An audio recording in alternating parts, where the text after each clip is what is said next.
You've stepped into Crimson Moon Stories, where love is dangerous, loyalty is tested, and fate always leaves a scar. I'm Noktula, and I wrote this story just for you. Ready to feel everything? Let's begin.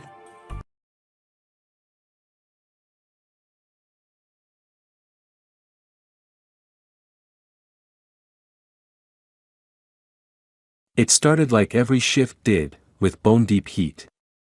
Ilara dropped to her knees behind the abandoned mill on 7th Street, fingers digging into cracked asphalt as her body betrayed gravity. Her breath came fast and harsh, curling in the night air like smoke from a wildfire. Muscles clenched, twisted, and lengthened, and for a terrifying moment, she thought this time she might not come back. Not that she could stop it. The moon didn't care that she wasn't allowed to shift in the city. It didn't care about the drones in the sky or the synthetic shifters that patrolled the perimeter. The moon just pulled, and Ilara answered. Her spine cracked, ribs shifting as her limbs stretched.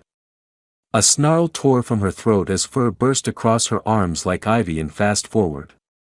The pain was brief but brutal, like being rearranged by fire. And then, silence. Stillness.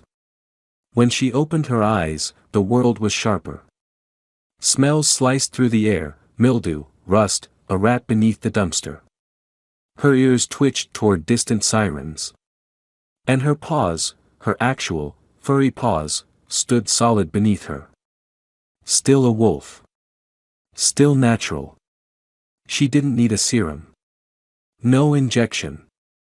No stupid moonstone rituals or biometric ID scans. She just shifted. A sound snapped her attention left. She whirled, teeth bared, toward the alleyway. Someone was there. A boy. Maybe 17, maybe high on something, standing stupidly close to her shifted form. His eyes were wide, jaw slack. "Shit," he whispered. "You're real." She lunged. He screamed and bolted, smart enough to run, at least. Ilara didn't chase. Her wolf wanted to, sure, but instincts alone didn't pay off in a surveillance city. She padded deeper into the shadows, mind racing. Someone saw her. That was a problem. Not just for her. For everyone. By day, Ilara worked at a repair shop for old drone models, just enough tech to keep her off-grid, not enough to ping the Synthetic Council's radar. She wore her hair in a tangled bun and always smelled faintly of solder and machine oil. The kid from last night haunted her thoughts. He wasn't police. Not in uniform, anyway. But he'd seen her. If he told someone. She rubbed her temples as her boss, Monty, shouted from the back. L. Unit 6, BS got a busted stabilizer again. Go charm it before it flies into a wall. Ilara rolled her eyes but stood. You ever think maybe they want to crash and end it all? Can't blame them, Monty grunted. As she stepped into the drone bay, she caught her reflection in a glass panel. Same hazel eyes. Same face. Nothing wolfish there. No one would guess what she really was. Her secret was simple, she could shift without assistance. No injections. No blood moon rituals. Just her and the animal. In a city like Arkvale, that made her dangerous. Synthetic shifters were the norm. Government-issued transformation serums regulated shifts, complete with cooldown periods, licensing, and digital registration. Half of Arkvale's wolves were glorified lab rats. The other half? Gone, hunted into extinction after the Great Shift Wars. She was supposed to be extinct. As she finished repairing the drone's stabilizer, her comlink buzzed. Monty's voice crackled through. Visitor for you. Her brows pinched. I don't do customers. This one says it's personal. Won't leave. Curious and cautious, she stepped into the front lobby, and froze. The boy from the alley. He stood there, hoodie up, trying to look casual and failing miserably. You're her, he said, before she could deny it. The real one. Get out, she growled. He didn't flinch. I'm not here to rat you out. You're already doing a piss-poor job of staying quiet. I need your help. She stared at him. You saw a wolf in a city and thought, you know what? Let's ask her for a favor. My brother's a synthetic, he said quickly. Something's wrong with him. His last shift, it didn't reverse. Elara blinked. You mean, he's stuck? The kid nodded. 3 days now. They took him to containment, but I think they're gonna put him down. He's just a kid. 16. Why come to me? Because he's not the only one. Elara knew better than to get involved.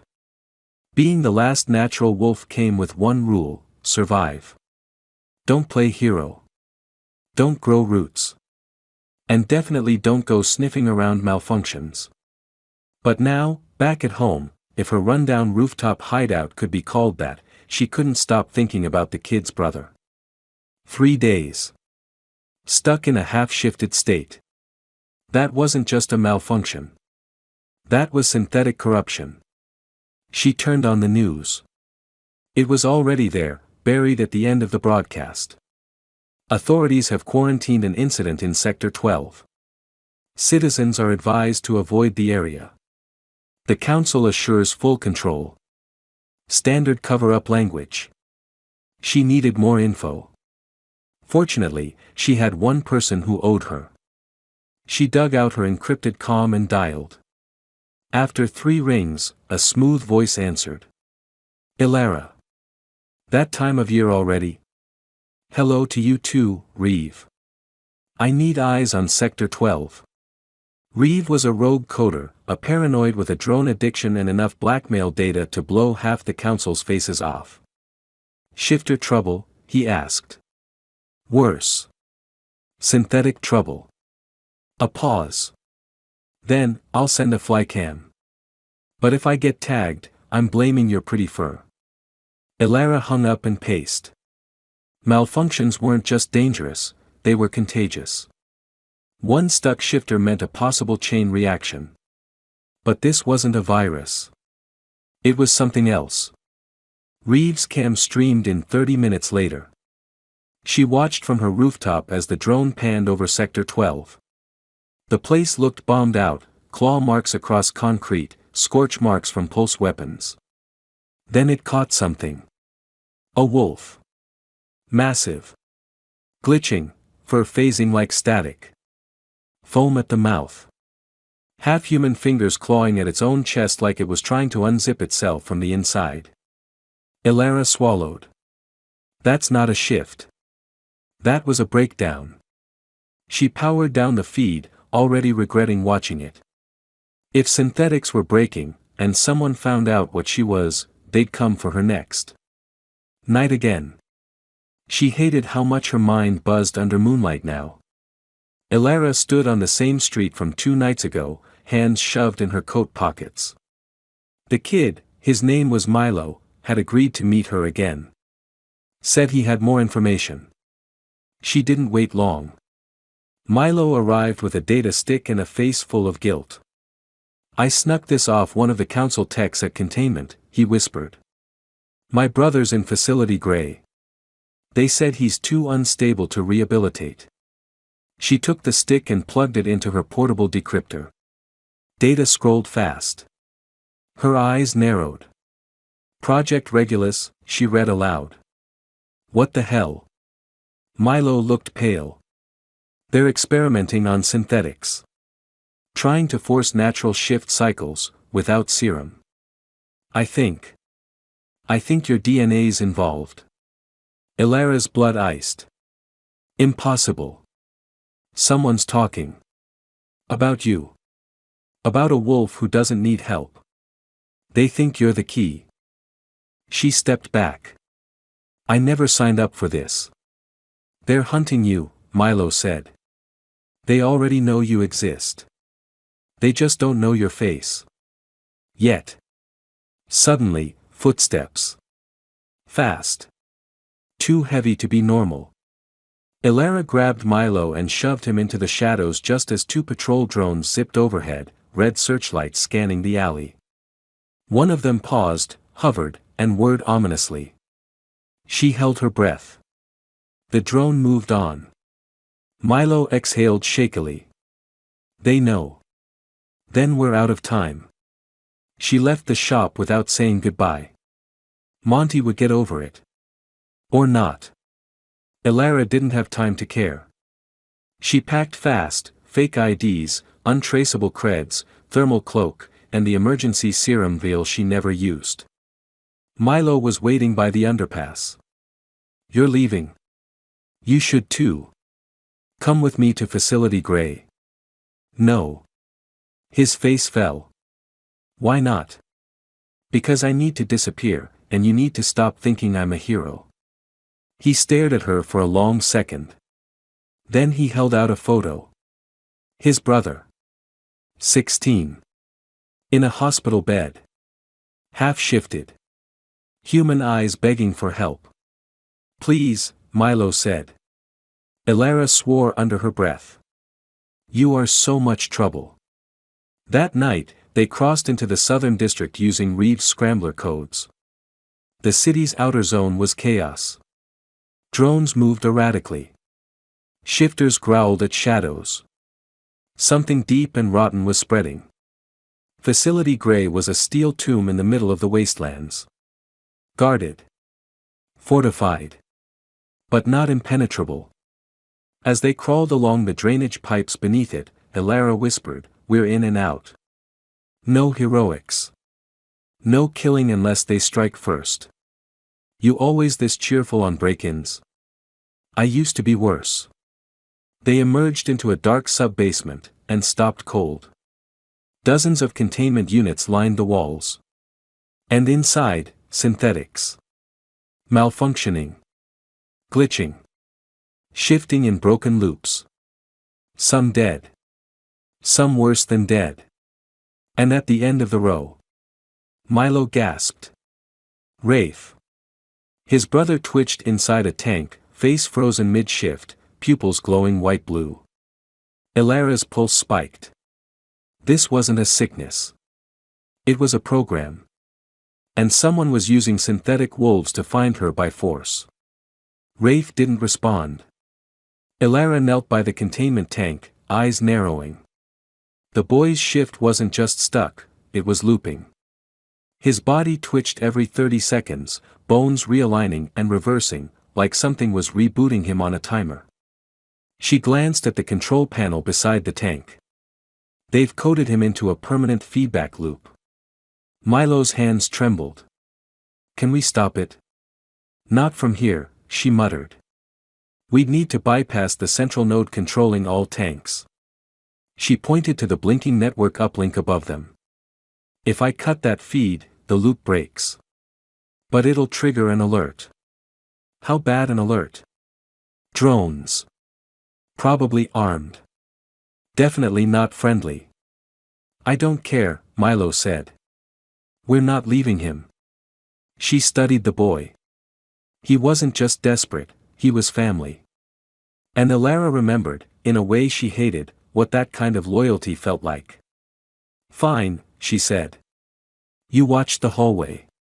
One screech from a drone and we run. He nodded and vanished into the corridor. Ilara knelt at the panel. The interface was locked behind council encryption, standardized garbage. But she'd worked with Reeve too long not to pick up a few dirty tricks. She jammed a circuit spike into the main port and ran a bypass. The screen blinked red. Then green. The loop broke. Rafe collapsed inside the tank, limp and still. The shift ended. Finally human. Barely breathing.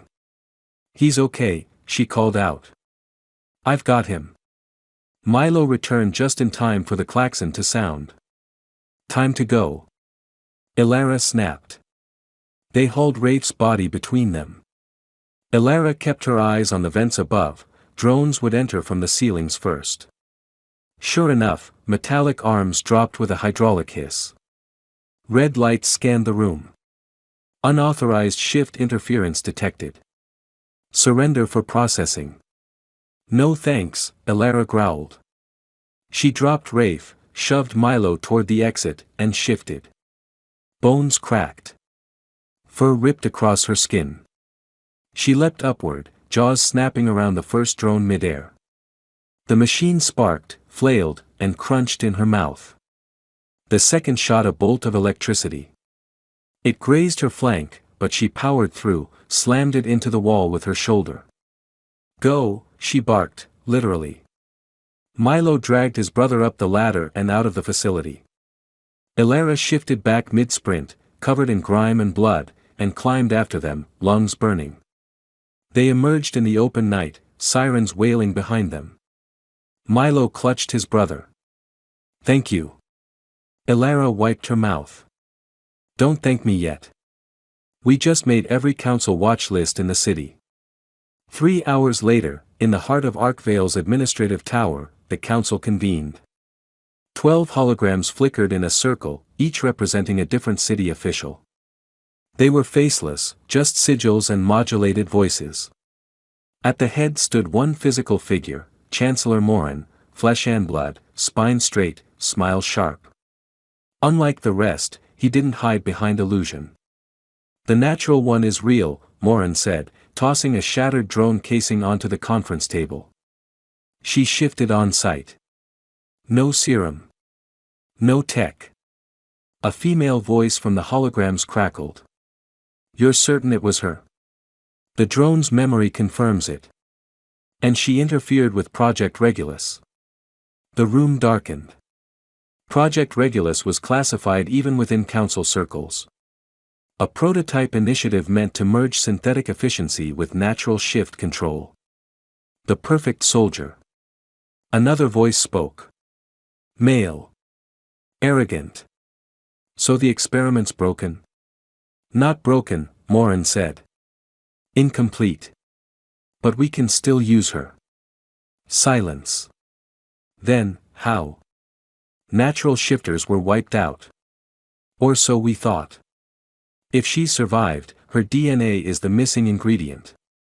All we need is access to her shift frequency and blood. Then Regulus can be stabilized. The female voice again, and if she won't give it? Morin smiled. Then we'll take it. Back in the slums, Reeve opened his door with a gun in one hand and a can of soda in the other. Elara, he said, lowering the weapon. You look like roadkill. Good to see you too. She dropped onto his couch without waiting for permission. Milo sat beside her, pale and exhausted. Rafe slept in the back room, still recovering from the tank. Reeve raised an eyebrow. So. Synthetic malfunction hell, council drone chase, and now you've dragged 2 fugitives into my apartment. Care to explain? She handed him the data stick Milo stole. Project Regulus. Ever heard of it? Reeve plugged it in. His smirk faded as he scrolled. These idiots are trying to brute force natural shift coding into synthetics. They're using unstable loop systems because they can't crack the biology. Dumb. Risky. Guaranteed meltdown. They want me to fix it, Elara said. Reeve whistled low. Which means they'll either clone you or cut you up. Milo muttered, they're monsters. Reeve turned to Elara. So. What now? I disappear. Again. She stood. It's what I'm good at. But just as she reached the door, a sharp knock sounded. 3 times. Then a pause. Then 2 more. Her blood froze. That knock sequence was one thing, council diplomat protocol. She opened it. A tall woman stood there in a gray suit, skin too perfect, voice too calm. Elara Wolf, she said.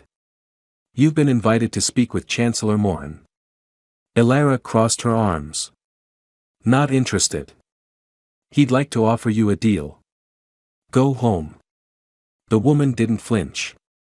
You may want to hear this. He's offering citizenship. Legal status. Protection. In exchange, he wants to study you, non-invasively, he promises. Elara stared. That's a lie. Possibly, the woman said. But he's giving you one chance. Reeve muttered behind her, she's a council dog. Watch your back. Elara tilted her head. Tell Morin he can keep his leash. The woman smiled like she pitied her. Then I'll see you again soon. But next time, it won't be with an offer. She turned and walked away. Reeve waited until the door shut before snapping. Are you trying to die? Morin wants leverage. If I give him anything, he'll just ask for more. You could have played it safer. She paced the room. There's no safe for people like me. Milo sat forward. What if you gave them fake data? Enough to stall them. Reeve raised an eyebrow. Not bad, kid. Misinform. Feed them corrupted code. Elara looked between them. You can make fake shift data. Reeve shrugged. Give me 24 hours and a decent bribe. You'll get both. She turned to leave again. Milo stood too. Where are you going now? To see someone who might know why I survived when every other natural didn't. She headed north, to the edge of the dead zones. No drones flew here. No synthetics patrolled. Just rusted buildings and old ghosts. The last natural pack had died in these ruins. And if any of them had kept records, hidden caches, journals, bloodlines, they'd be here. She slipped through shattered windows and rotting corridors. Her boots crunched glass. Moonlight trickled in through broken ceilings. And then, movement. She spun, claws out, shift triggered, but paused. A woman stood there. Older, gray hair in tight braids. Cloak stitched with ancient runes. And gold eyes, unmistakable. Another wolf. Didn't think I'd meet a pup here, the woman said. You're natural, Elara breathed. And you're late. The woman turned and walked deeper into the building. Elara followed. Inside, old maps and scrolls lined the walls. DNA records. Pack lineages.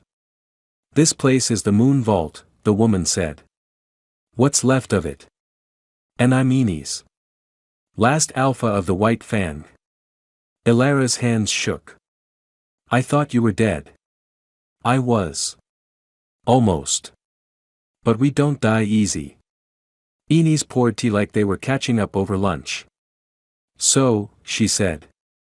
You want to know why you're different? Yes. Enie's tapped her chest. Because your blood's not just natural. It's ancestral. You carry the last fragment of the primal wolf strain.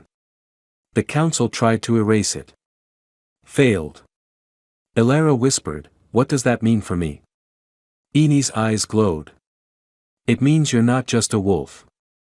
You're a key. And if the council gets your blood, they don't make wolves. They make gods. The old forest had been silent for decades. What was once sacred land, wild and alive with the rhythm of paws, now stood like a haunted grave.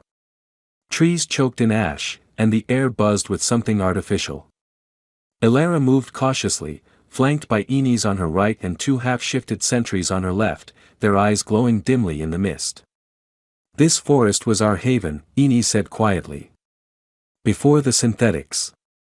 Elara ran her hand along a twisted bark. The tree felt warm. Breathing, almost. Why bring me here, she asked.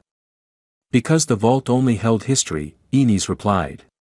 This place still holds power. They reached a clearing marked with old stones, their surfaces etched with claw marks and weathered runes. Shift, Enie's commanded. Elara hesitated. Why? Because the forest remembers its own. And you need to remember who you are. Reluctantly, she let the shift take her. Her bones snapped, her skin rippled, and fur crawled across her frame until the wolf stood tall, proud, golden-eyed, breathing in earth and storm. The trees reacted. Light flickered across the stone ring. Energy buzzed beneath her paws. The mist thickened, then cleared, revealing symbols glowing faintly on the forest floor. Elara stepped forward. And the forest howled back. The sound wasn't audible, it was in her blood. A resonance. Her pulse aligned with it. It felt like being welcomed. Claimed. Inez watched her with approval. You were born from the old blood. That means the forest still recognizes you as Alpha-born. Elara shifted back, breathless. What does this mean for the council? She asked. It means if they get a drop of your blood, they can command every synthetic connected to the grid. Elara's stomach twisted. Then they wouldn't need wolves anymore. Just slaves. Exactly. They turned back toward the vault. But something was wrong. Inez stopped mid-step. Do you smell that? Elara nodded grimly. Synthetic burn. The forest had been breached. Elara and Inez returned to find the outer perimeter of the vault in ruins. Corpses of wolf sentries lay scattered, some torn apart, others scorched with plasma burns. In the center of the wreckage stood something wrong, twisted, massive, its fur flickering in and out like corrupted data. It growled, a garbled sound that crackled with static.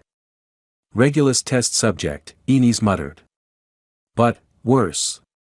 The beast turned toward them, and Elara's breath caught. It wasn't just a synthetic. It was Rafe. Or, what was left of him. No, she whispered. That's impossible. He was healing. The creature's body pulsed, cybernetic implants sparking wildly across his ribcage. His eyes, once brown, were now entirely blue, lit from within. Help, he croaked. Then he lunged. Inez shifted mid-dodge, slamming into the beast with terrifying force. Elara followed suit, claws slicing into metal-torn flesh. Rafe howled in agony, but not pain. The sound was confused. Begging. We need to end this. Inez shouted, dodging a sweep of razor-sharp claws. Elara roared back, not until I'm sure there's nothing left to save. She dodged under a strike and pounced, biting down on the implant node embedded at the base of his skull. The moment her teeth pierced metal, a burst of memories flooded her mind. Needles. Machines. Screaming. Milo's face. A command code, terminate subject. Use natural triggers. The command had forced the shift, used her rescue, her presence, as the final catalyst. Bastards, she growled, shifting back. They used me to weaponize him. The beast trembled, and then collapsed. Inez shifted beside her, bloody and breathing hard. He's not dead. But he's no longer himself. Elara looked down at what was left of Rafe. Milo can't see him like this. We'll hide the body, Inez said. Stabilize him, if we can. But he's not your responsibility anymore. No, Elara said softly. He's the council's. And they just made this personal. Back underground, the moon vault wasn't safe anymore. Inez began relocating artifacts into hidden caches as Elara helped sort through the ancient scrolls and biocharts. She paused at one worn page, ancestral line, Lupi Primus. A bloodline diagram traced back hundreds of years. Her name was there. Elara Wolf, she whispered. Descended from the last Bloodroot Alpha. Reeves' voice came from the comlink. Still alive, or are you tree food now? Still alive. Rafe isn't. Not really. Yeah. I heard. Milo's not gonna take that well. Don't tell him yet. Not until I'm sure we can't undo it. There was a beat of silence. You found anything useful? Yeah. I'm not just natural. I'm heir to the original Alpha's bloodline. Reeve whistled. So basically you're wolf royalty. Shut up. I mean, should I start calling you Princess Bitey? She smiled despite herself. Enis entered the chamber, holding a sealed capsule. This might interest you. Inside was a preserved blood vial, marked Primus. Pure. Elara stared. That's mine. Not yours. But it's compatible. You could use it to overload a synthetic system, essentially reboot them using pure alpha strain. Reeves' voice crackled. That's good. Because we might need it sooner than expected. Why? Elara asked. Because the council just issued a citywide purge protocol. They're not hunting you anymore. They're hunting everyone unregistered. Enis and Elara moved fast. They couldn't stay in the vault, too exposed. The synthetics weren't just malfunctioning anymore, they were evolving. Rafe had proved that. The council wasn't backing down, they were escalating. Elara pocketed the Primus vial and turned to Enis. You coming with me? Enis hesitated. My place is here. You'll die. My place, she repeated. Elara nodded, but didn't argue. Then watch your back, old wolf. You too, Alpha. Elara rejoined Reeve and Milo at a safe house tucked between a laundromat and a decommissioned Skytram line. Milo didn't ask about Rafe. He just looked at her with tired eyes and sat near the heater. Reeve pulled up a map. Council shifted all patrols inward. They're boxing in every zone that isn't compliant. Trying to trap me, Elara muttered. No, Reeve said.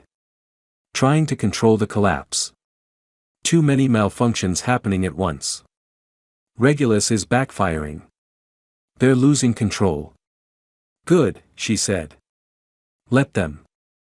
But her hand trembled as she held the Primus vial. She didn't know what would happen if she used it on someone half-synthetic. It could save them, or burn them alive. Milo broke the silence. Is Rafe alive? Elara didn't answer. After a moment, Milo nodded. That's what I thought. He stood, eyes shining with tears. I'm not mad at you. You tried. He would have wanted that. She looked at him then. Really looked. And saw not just grief, but purpose. You still want to fight? She asked. He met her gaze. Yeah. Then welcome to the pack. 2 days later, the council tried one last time. A skyship dropped into Sector 9, cutting through the thick smog. Morin himself stepped out, flanked by 4 elite synthetics, all armed, all glitch-free. Elara waited at the edge of the overpass, arms crossed. Chancellor, she said. Coming out in the open. Bold. You've made quite the mess, Morin said smoothly. I admire your efficiency. Call off your purge. No. But I can offer you peace. Walk away. Give me the vial. Give me your DNA. We'll make history. She raised an eyebrow. History doesn't need you. Morin smirked. I wasn't asking. The synthetics flinched forward, but stopped. Elara's eyes glowed golden. I didn't come alone either, she said. From the shadows, wolves stepped out.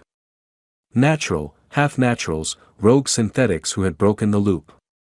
And Reeve, in his usual dramatic timing, popped up from the side with a small launcher. Say the word, L, he called. Elara stepped forward. Here's my answer. She smashed the Primus vial into the ground. The energy erupted upward, silver light spiraling in every direction. The council guards jerked, malfunctioned, froze. And then shifted. Not into wolves, but something, primal. Ancient. Untethered from programming. Morin stepped back. What have you done? Set them free, she said. The former synthetics looked at their hands. Their eyes were wild. Their minds, their own. And for the first time, Elara smiled. I'm not your weapon, she said. I'm your reckoning. The silver shockwave had barely faded before the real consequences began. Within 24 hours, synthetic shifters across Arkvale began to twitch, glitch, and collapse mid-shift. Some went feral. Others screamed names that weren't theirs. A few stopped being synthetic altogether. Reeve studied the surge from the safe house, blue light from his monitors painting his tired face. We've got a pattern.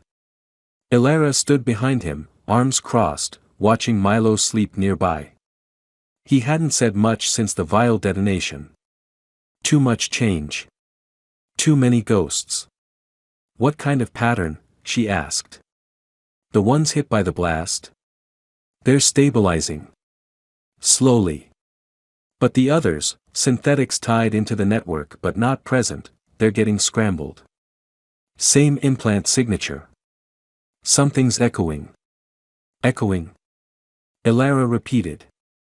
Like a signal. Exactly. That Primus strain wasn't just a power source. It was a carrier. You didn't just infect them with freedom. You broke their firewall. He tapped a schematic on the screen, layers of code pulsing red and gold.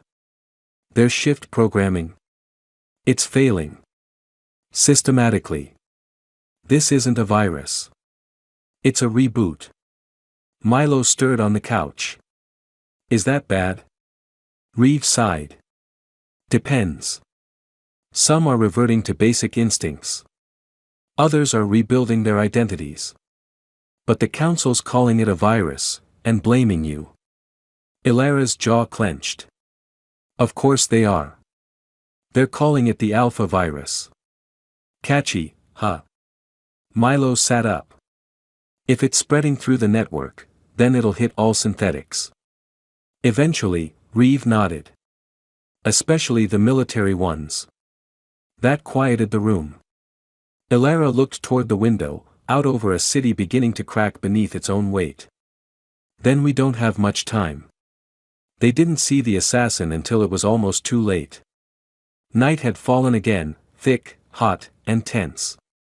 The three of them were relocating to a new safe zone in the old museum district when the air shifted.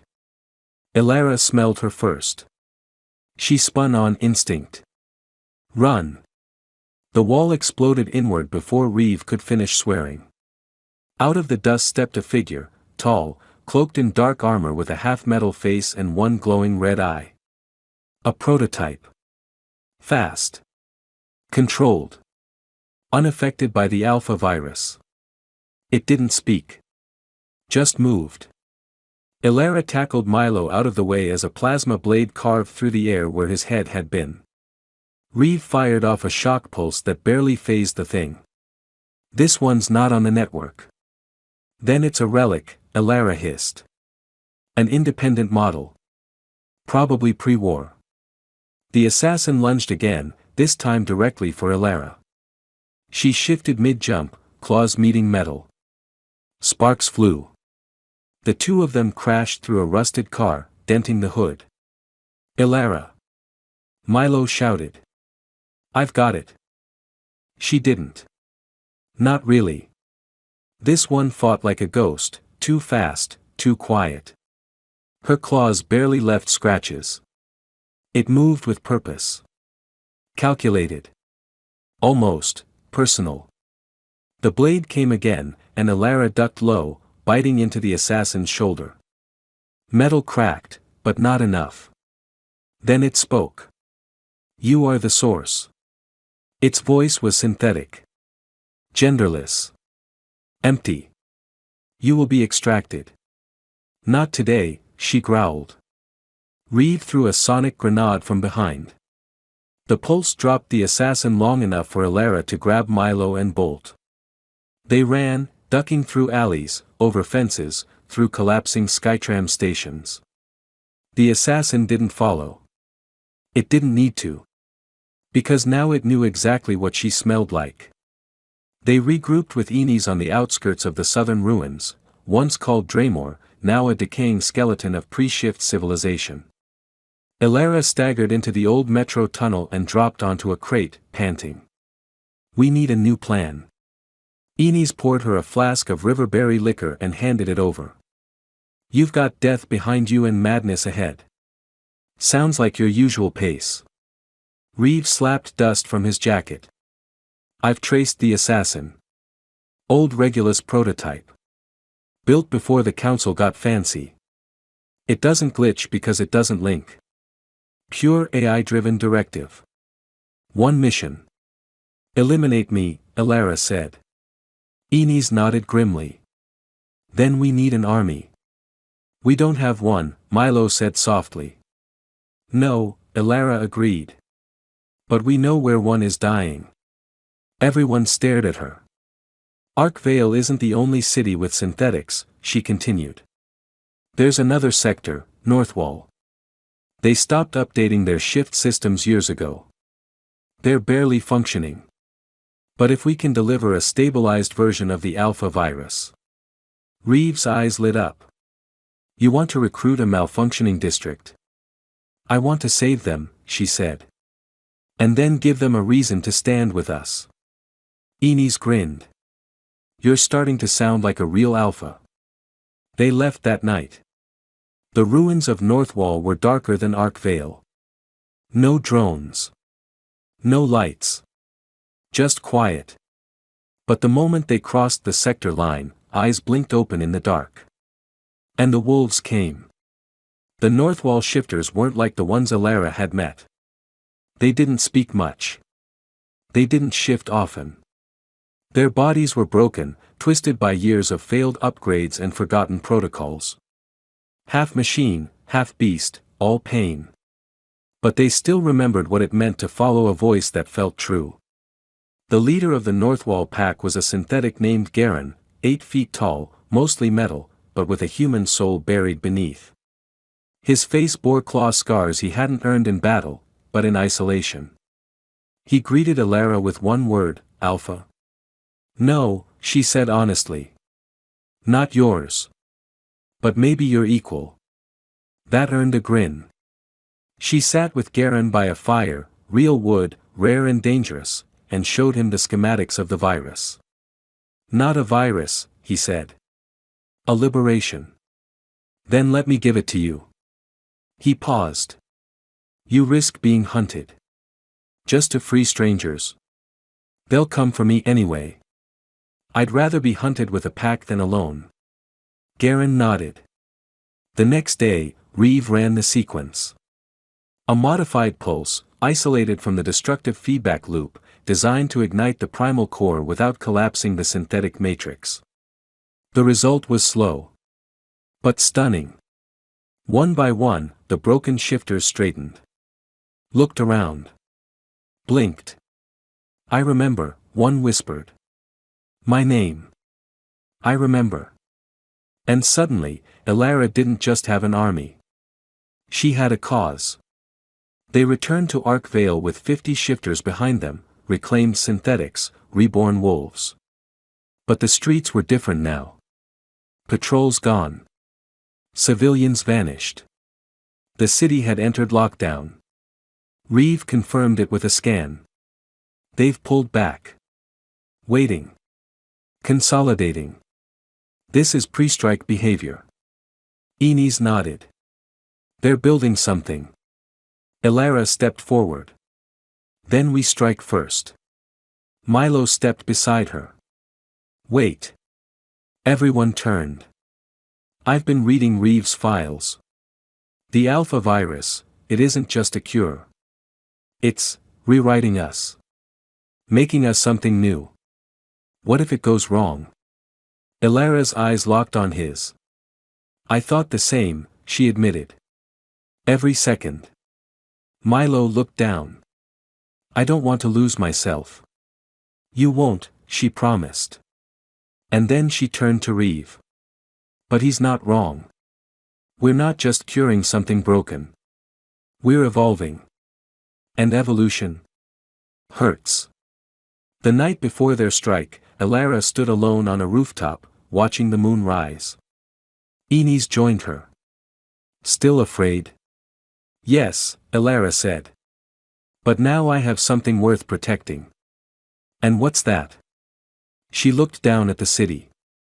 At the new pack. At Milo. Reeve. Garen. The ghosts of wolves past and the flickers of a future worth bleeding for. Us. The council didn't speak in person. They never had to. The holograms flared to life inside the high chamber, a ring of faceless silhouettes cloaked in flickering light. Each wore a different mask. A lion.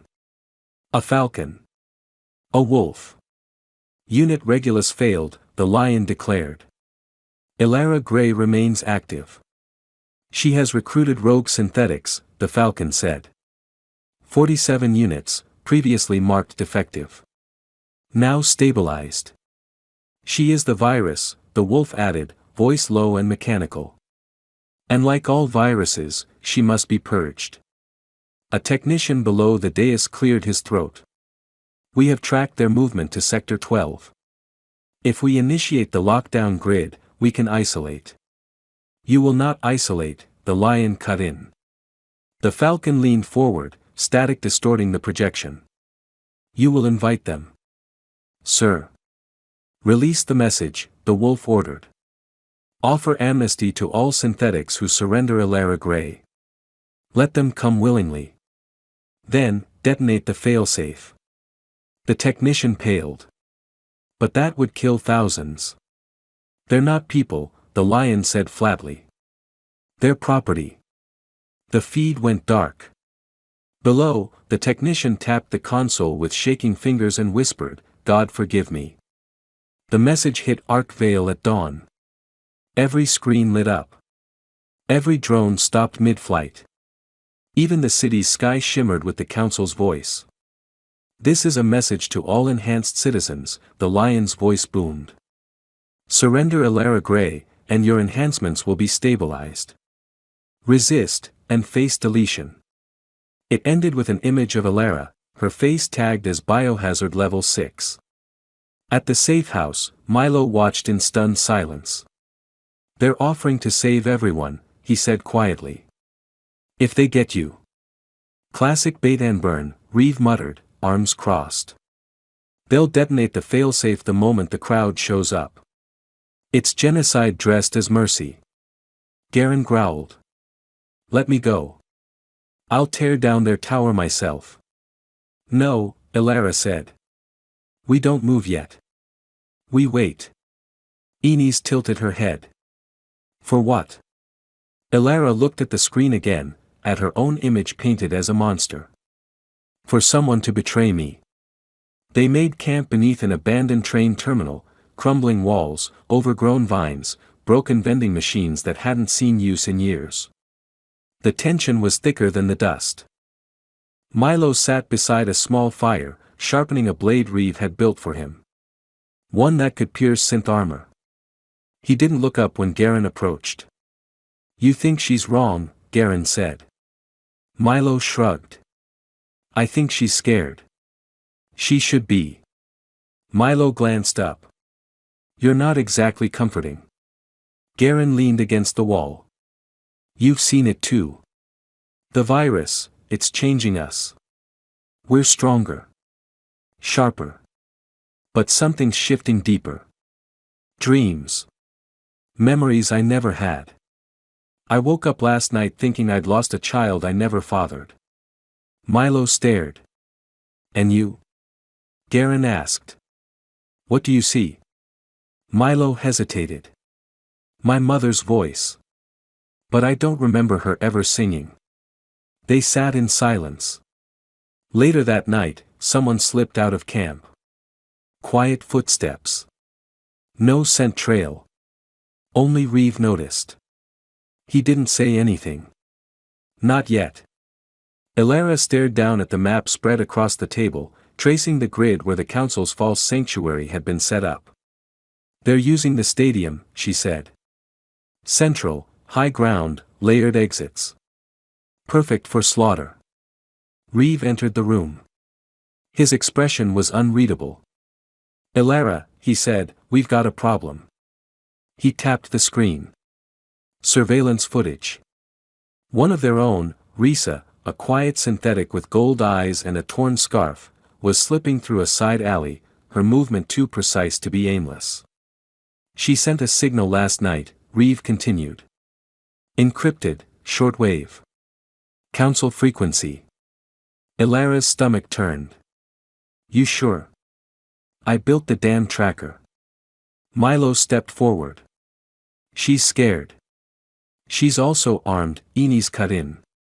Ilara held up a hand. No executions. Not yet. They tracked Risa to an old market complex, turned into a checkpoint by the council. She was mid-conversation with a commander drone when Garen pinned her against the wall. Why? Ilara demanded. Why sell us out? Risa's lips trembled. I didn't want to die. They said they'd fix me. I was glitching again. I couldn't shift. I thought, if I gave them you, they'd leave me alone. You believed them? I hoped, she whispered. Ilara stepped back. Hope without truth is just fear in disguise. They brought Risa back to camp. She wasn't restrained.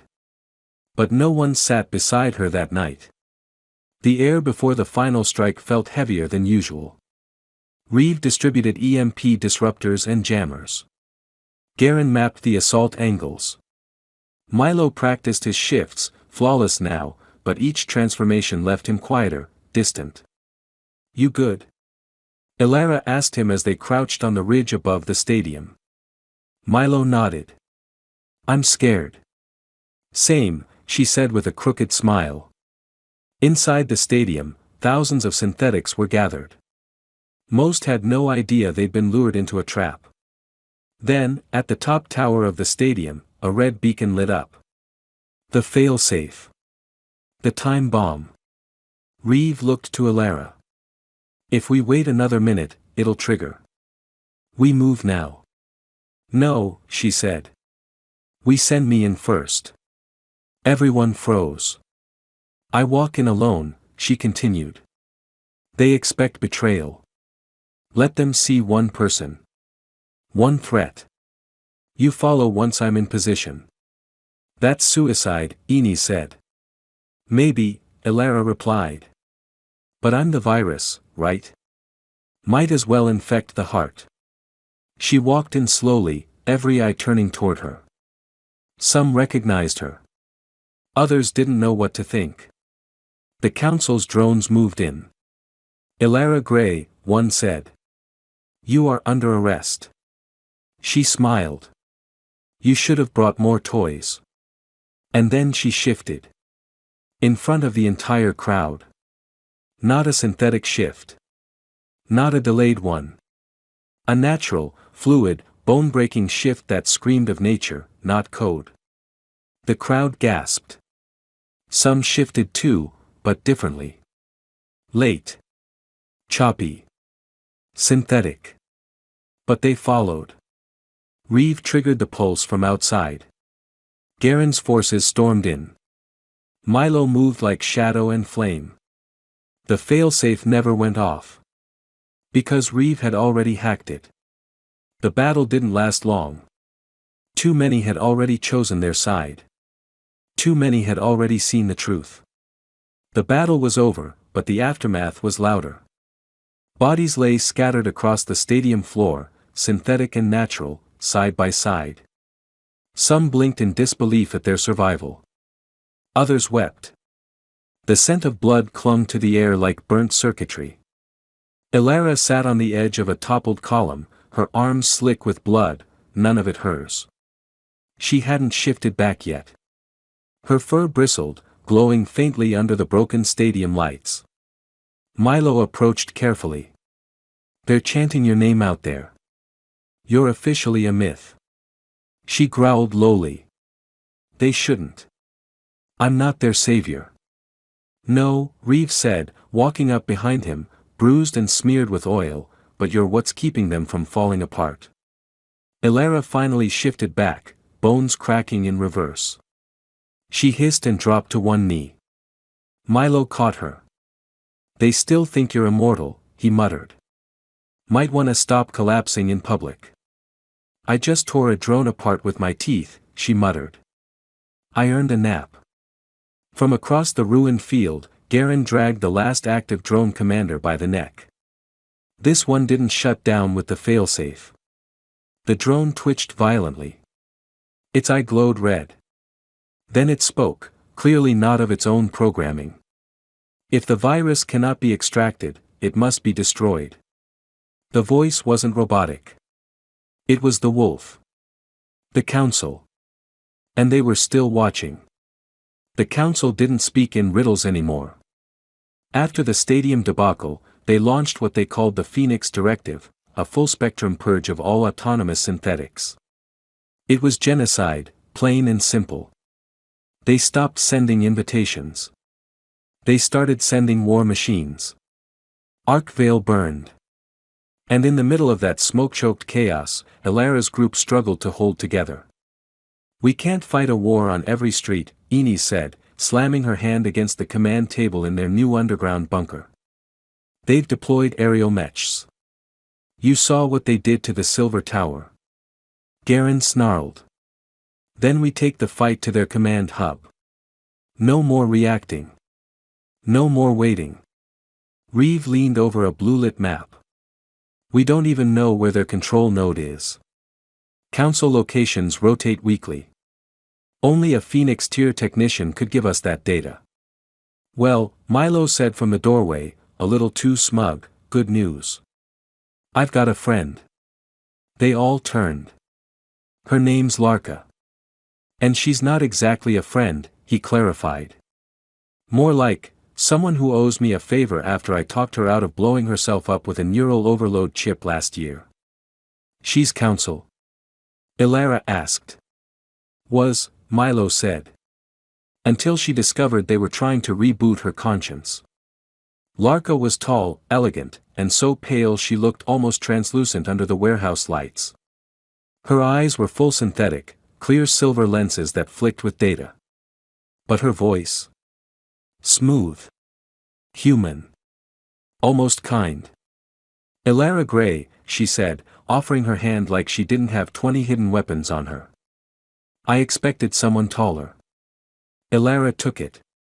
I expected someone with a conscience. Larka's lips curled.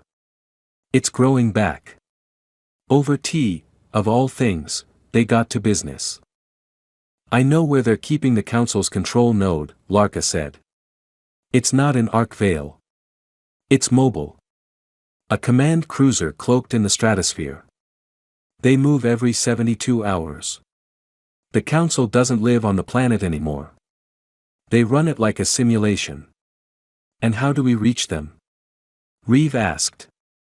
You don't, she said. Unless you hijack a Phoenix beacon, override its return signal, and disguise yourselves as council tier officers. Milo raised his hand.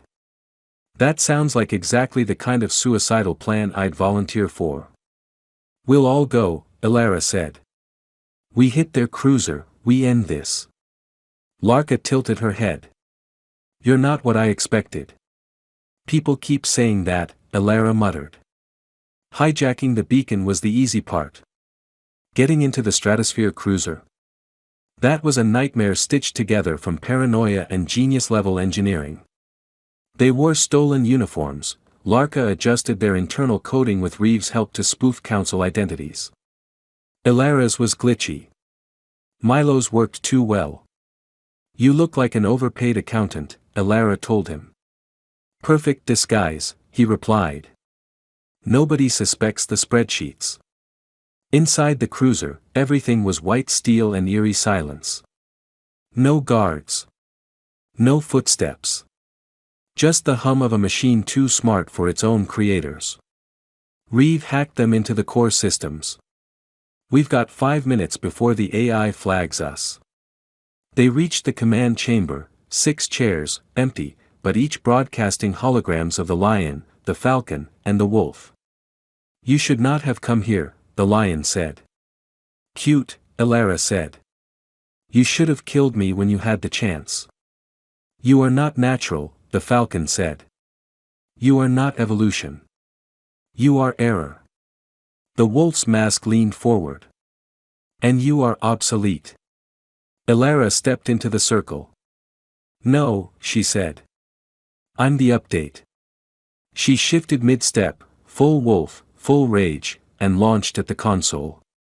Garen and Milo followed, weapons raised. Reeve detonated a code bomb inside the core. The holograms began to fracture. But the room started melting. Failsafe acid. They had planned for this. Elara. Milo yelled, grabbing her fur with both arms as they fled the collapsing core.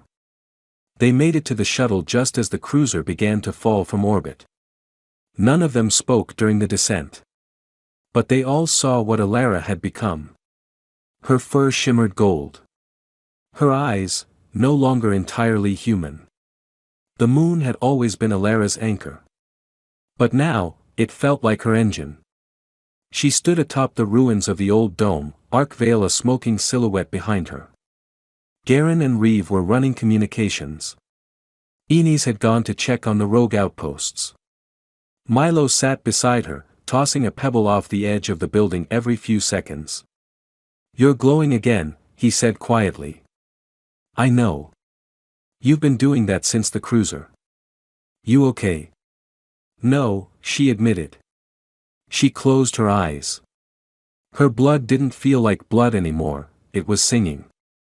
Each beat of her heart echoed like a drum in the forest of her mind. I'm seeing things, she said. Before they happen. Milo stopped throwing pebbles. Like visions. Like memories that haven't happened yet. She looked at him. Something's changing. I think that virus the council feared, it wasn't a virus. It was me. My shift isn't just natural anymore.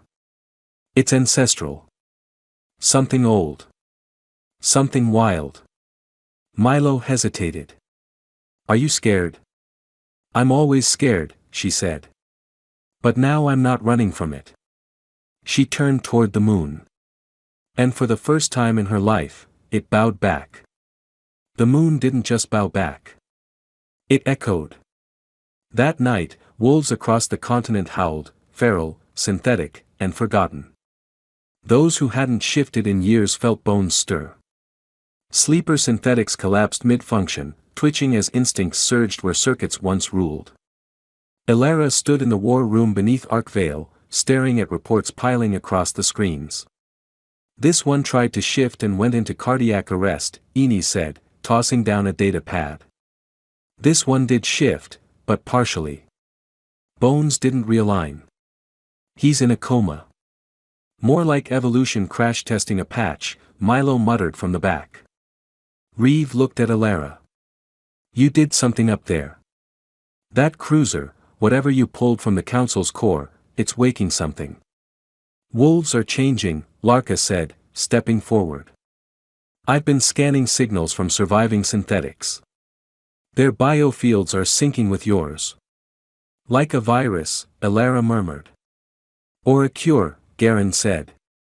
You're stabilizing what the council broke. But I didn't try to, Elara said. It's not me doing it. It is you, Reeve said. Or whatever's inside you. That's what the council feared. Not the shift, but what comes after. They all fell silent. Until a call came in. The voice was hoarse. Wild. This is Beta Caleb, Rivabar Pack. Our Alpha's dead. He tried to force shift under the moon last night. We need help. We need guidance. We need her. Rivabar had been one of the few remaining natural packs. Elara hadn't been there since she was 13. The forest was quiet when they arrived. Too quiet. Bodies were already being burned, an old ritual, still honored. The scent of scorched fur and herbs blanketed the air. Beta Caleb met them at the border, wearing the blood of his fallen alpha on his chest. He didn't bow. He knelt. Elara Grey, he said, voice gravel. By right of blood and breath, I ask you to stand as interim alpha. I'm not a leader, she said. Then no one survives, he replied, rising. We've got cubs who can't stop twitching under the moon. Elders whose shifts are unraveling. You're not just an alpha anymore. You're something else. And we need it. Garen put a hand on her shoulder. You don't have to rule them. Just help them stabilize. Elara looked at the cubs in the clearing. One stared at her like she was the sun. I'll guide, she said finally. Not rule. Not lead. But guide. And so she did.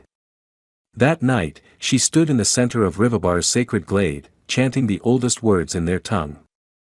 One by one, the wolves circled her, some synthetic, some natural. All broken. But under her howl, they all shifted. Clean. Smooth. Alive. The first successful multi-wolf shift in years. Of course, not everyone approved. The next morning, they found 2 of Rivabar's scouts hanging from a tree near the southern edge. No wounds. Just drained. Burn marks in their skin shaped like gears. They were branded, Reeve muttered, crouching near the bodies. Anti-synthetic zealots. Probably old-world naturals. I thought they were extinct, Milo said. No, Larka said grimly. They went underground. Later that night, as the pack held vigil for the fallen, a broadcast cut through every device in Arkvale and beyond. The face of a man appeared. Weathered. Eyes missing, covered in metal plates. I am Thorn of the Black Root, he said. We do not kneel to machines. Or witches who wear wolfskin. Elara stepped closer to the screen, eyes narrowing. You claim to be a savior, Thorn continued. But your very breath poisons the bloodline. You are not natural. You are a weapon. And we know what to do with weapons. The screen cut to static. Who the hell is that? Milo asked. An old enemy, Garen said. He once tried to purge every mixed-blood wolf west of the Divide. Thought tech was a disease. Nearly wiped Rivabar. And now he's back, Enis said. Which means someone's funding him. Elara felt it in her bones. The council had made their move. Now the extremists were making theirs. The attack came during the morning rites. Smoke curled in from the eastern ridge, too thick to be forest fire. Explosives. Chemical. The glade exploded into chaos. Move the elders underground. Reeve shouted. Caleb, take your betas, flank the tree line. Elara didn't wait. She shifted mid-sprint, golden fur rippling like wildfire as she tore toward the smoke. Black Root warriors were waiting, cloaked in old-world furs, weapons coated in anti-synthetic toxins. Behind them came the Howlers, ferals twisted by rejection serums. Half human, half horror. Elara. Garen's voice came through the chaos. They're not here for conquest. They're here for you. She didn't care. She hit the line like a bolt of fury, scattering warriors with fong and flame. The golden in her veins burned hot, not literal fire, but something deeper. Each strike triggered howls across the battlefield. Some of the Howlers turned on their masters. They're sinking with her. Enis yelled. But even as Elara broke through the front, she saw him, Thorn, watching from a ridge. He raised a hand, and one final wave of warriors emerged. Holding Garen between them, blades at his throat. Stop, Thorn called. Shift back, or he dies. Elara didn't shift. She glowed. I am no longer caged by your kind, she said. And then something ancient awoke. The trees themselves bent toward her. Thorn took one step back. Then the earth cracked. And swallowed his men whole. It took hours to put out the fires. Garen was alive, bloodied, bruised, but whole. Remind me never to get captured again, he groaned, and Milo patted him on the back like a dog being scolded for chasing thunder. The pack was shaken but intact. And Elara? She stood atop the ridge Thorn had escaped from. The black root was scattered. But her awakening had changed more than the battlefield. The cubs now followed her without hesitation. The elders whispered old prophecies they hadn't spoken in decades. And some of the synthetic-born wolves began to call her Alpha. She didn't ask for it. But she didn't deny it either. Reeve met her at the edge of the glade. "There's something else you should know," he said, offering her a cracked data chip. From Larka. She decoded the last layer of council encryption. Elara took it. "Turns out, you weren't the only one they feared," Reeve said. "There's one more. Another natural." She stared at the chip. And for the first time in days, the golden wolf inside her growled. Larka's decoded chip projected a flickering map of North Orwin. Lines traced settlements long abandoned, grid overlays marked failed council experiments, and one pulsing signal blinked on the screen: constant, alive. "Coordinates place it here," Larka said, zooming into the northern fringes of the wild frosts. "Sector 17C, Cryo Labs. Sealed decades ago after the failed Lycaon program." "Lycaon?" Milo raised a brow. "The one where they tried to grow wolves from spliced DNA and synthetic cores?" "Exactly," Larka said. "They got one stable subject. Then shut it down. Quietly. And you think that's our second natural?" Reeve asked. Larka nodded. "The signature matches Elara's. Same biological waveform. This person didn't just survive. They adapted. Like her." Elara crossed her arms. "Then we're going to the frosts." Garen scoffed. "You mean the ice pit where no signal lives, where the snow screams back, and where half my old unit vanished without a trace?" Elara gave him a dry look. "Yes. Pack your snow boots. Sector 17C wasn't just cold, it was dead. Snow swallowed the roads. The wind sliced like a blade dipped in ice. Yet the further they moved into the ruins, the clearer it became: this place had been preserved. Not abandoned." Lights flickered faintly from a broken tower.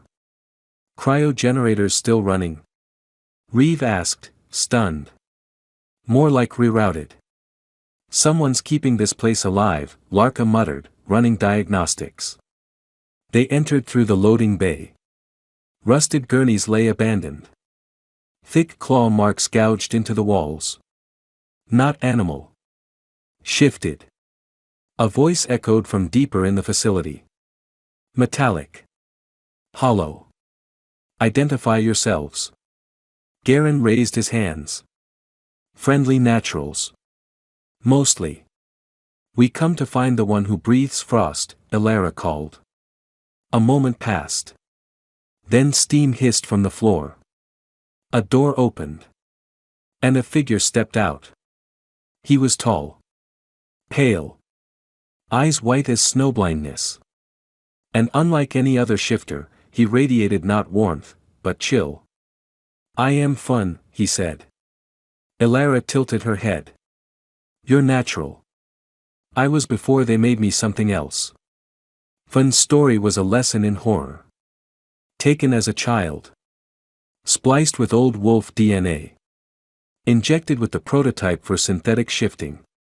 Unlike the others, his body accepted it, and altered it. He didn't shift like Elara. He became winter.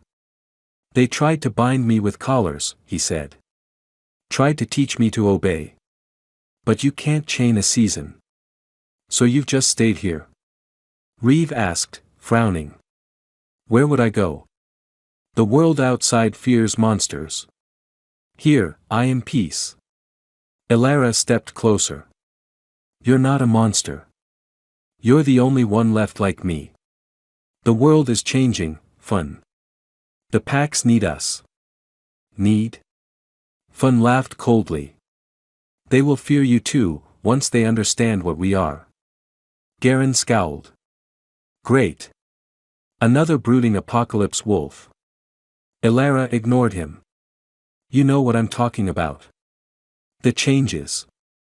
The shifts failing. The awakening. You feel it too. Fun's face hardened. Yes. And I also know what comes next. What? The unbinding. No one spoke. Fun walked to a panel and activated a holomap. Dozens of red flares blinked across the globe. When enough synthetic anchors collapse, the tether to their cores breaks. Shifters lose their form. And in that void, something ancient seeps back in. What is it? Larka asked. Whatever made us wolves, Fun whispered. And it is not kind. Far away, Thorn stood in an underground chamber. Not alone. Around him knelt acolytes, former council researchers turned zealots, black root warriors now fused with rejected tech, even a few rogue synthetics with failing cores. A female voice echoed from the shadows. Smooth. Inhuman. You lost her again, the voice said. Thorn bared his teeth. She's surrounded. And more dangerous than before. She's awakening, the voice corrected. You waited too long. If the unbinding begins, we all die. Then help me stop her. The owner of the voice stepped into the light. She was synthetic, yes, but not council-made. Sleeker. Wilder. A perfect blend of machine and beast. I am LYS-7, she said. The first successful evolution model. The council buried me because I asked why. And now? Now I want to live. Thorn nodded. Then let's kill the last two naturals. Before they kill us all. Back at Cryo Labs, the map burned with warning flares. Larka looked sick. If Fun's right, and this is the early stage of unbinding, we've got less than 3 months before the first chain reaction. And then? Garen asked. Mass desynchronization. Wolves melting mid-shift. Packs losing cohesion. Chaos. Reeve turned to Elara. We need a plan. We need Fun, Elara said. Come with us. Help guide the other wolves. I don't lead, Fun said. I destroy what cannot survive. That's exactly why you're needed, Elara replied. We're not asking for a king. Just a storm. Fun studied her. You would bind yourself to this fate. Elara met his gaze. I already am. A beat passed. Fun held out his hand. Then may the frost walk beside the flame. They shook. And somewhere far away, Thorn smiled. Because even as Elara forged her alliance, he was already moving toward Arkvale.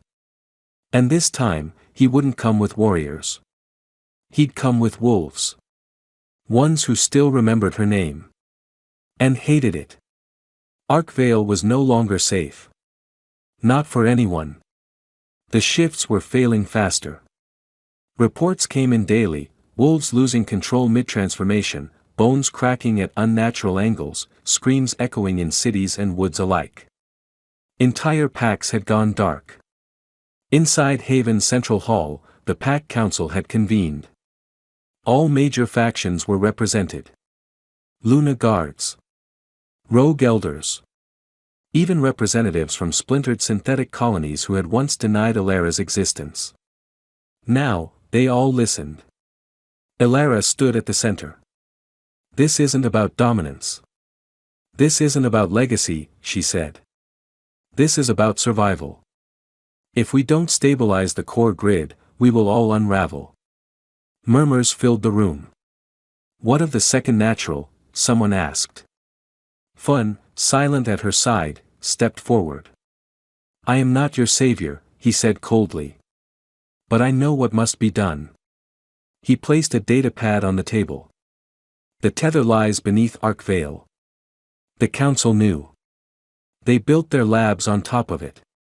And buried the source. Garen frowned. The core grid's anchor point. Yes, Fun nodded. But the source isn't technology. It's a heart. Larka stepped up beside him. The first heart. A natural's, pulsing with pure shift energy. Grown.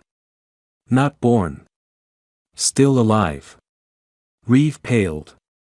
You're saying the council built everything on the living core of a wolf? Fun nodded once. And it's dying. Thorn stood at the Arkvale Ridge. Behind him, the army waited. Dozens of packs. Half-synth warriors with modded limbs. Lys-7 at his right hand, her form glitching slightly in the wind. This is it, she said. Your last chance to lead, Thorn. He didn't answer immediately. He remembered the day he first met Elara. A cub with defiance in her eyes, clawing her way through broken bone and expectation. He'd admired her once. Loved her even. Now he feared her. She was never meant to survive, he said. Lys-7 smirked. And yet she became something stronger. He turned to his troops. Raised his voice. Tonight, we break the natural line. Tonight, we reclaim the wild. The horde howled. The storm began. The tunnels beneath Arkvale were old. Wet. Breathing. Elara moved first, Fun at her side, Larka following with a datapad pinging slowly, each pulse closer to the center. They found it in a chamber so still, sound seemed to vanish. Suspended in a sphere of light and vines was a giant heart, pulsing slowly, veins of glowing silver feeding into the ground. The root core, Fun whispered. It's alive, Elara breathed. Larka stepped forward. This is the biological anchor. It's what keeps the shift grid balanced. But it's decaying. Losing energy. We could redirect my resonance, Fun offered. No, Larka said. Your signature is ice. You'd freeze the core. Elara's is the closest match. Elara looked at the heart. You want me to tether to it? It'll drain you, Fun said. You'll become part of the grid. You'll never shift again. Maybe not even stay, you. Elara swallowed. But everyone else lives. Larka nodded, voice thick. Yes. Garen's voice cracked behind them. You don't have to do this. I do, she said. Then thunder rumbled above. Thorn had arrived. The battle was chaos. Arkvale burned. Fun unleashed frost like a weapon, freezing entire waves. Garen fought like a beast unleashed, his rage personal, primal. Reeve coordinated strikes with tactical precision, guiding wolves and synthetics side by side. And at the center stood Thorn, eyes fixed on the vault.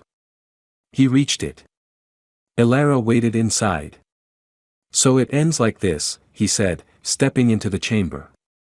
No, she said softly. It begins like this. He lunged. She dodged, barely. They fought like only wolves could. Claws. Teeth. Fury born of shared history. You were supposed to lead them, Thorn snarled. No, she hissed. I was supposed to save them. He struck again. This time, she didn't move.